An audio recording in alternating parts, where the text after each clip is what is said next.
As electric vehicles leap in popularity, a major downtown Atlanta parking garage is taking a different approach. They've banned all EVs from the property. The reason given is fear that an electric vehicle could spontaneously catch fire. But Fox 5 I team reporter Randy Travis found far more examples of gas-powered cars blamed for destroying parking garages. Full disclosure, I've owned an EV for years. While extremely rare, they can be trouble if they catch fire after an accident. But sitting unplugged in a garage, our research found the facts don't match the fear. It's a day Tanya Hicks never thought she'd see. Hey.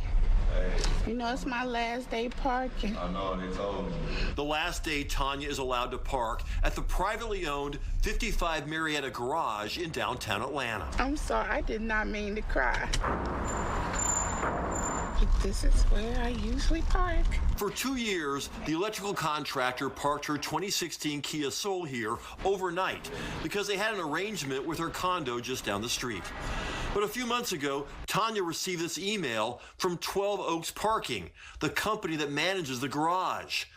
Unfortunately, Mike, the property manager for 55 Marietta, came to the decision to remove any fully electric vehicles from the garage for safety reasons, as there have been several battery fires recently, which cannot be put out, and he considered them to be a liability. Another email said, if you are unable to change vehicles, we will be forced to close your account. Did you try telling them that you're pretty sure your car's not going to explode one day on its own? Right, yeah, and I also told them how long I've been there in the same car, and nothing has happened. It made no difference. The sign went up last month. Sorry, Tanya. Find someplace else to park your EV. Everybody's like, are you sure? It's like, yeah, I'm sure. They're kicking me out only because I have an EV. No one from 12 Oaks or Stream Realty, the property management company, would respond to our attempts to get answers. In 2021, Chevrolet recalled 110,000 Bolt electric vehicles because a design flaw led to a handful catching fire. But we found the other rare spontaneous EV fires involved mishaps during charging, not parking in a public use garage.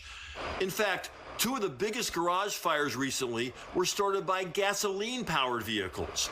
The 2017 blaze that destroyed a parking garage in Liverpool, England, and the 2020 fire that led to a building partially collapsing at an airport in Norway. The electric vehicles inside of the parking facility did not contribute to the fire development beyond what is expected from conventional vehicles. I am unaware of any spontaneous EV fires in parking garages. Now, gasoline cars, yeah, I found some. John Hyam is a longtime EV advocate and former member of the Electric Vehicle Association. I'm certainly not okay with parking garages banning EVs. I think that is reactionary, and it's done out of, I hope it's done out of ignorance and not out of spite. The city of Atlanta set a goal of 100% clean energy by 2035. But right now, an EV parking garage ban is not against the law. According to a statement from the Department of City Planning, a garage can legally ban a specific vehicle size, weight, or type of motor vehicle that is foreseen to cause a hazard. No one should be turned away just because they have an EV, because someone thinks something may happen. For Tanya, it's a double whammy.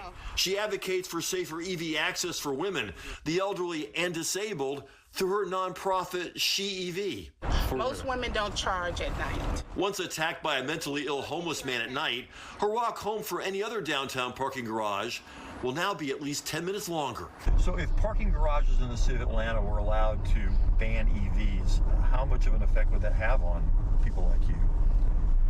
I think it will be huge, and not just me. People that are looking to transition to EV, you would think twice. Randy Travis, Fox 5 News.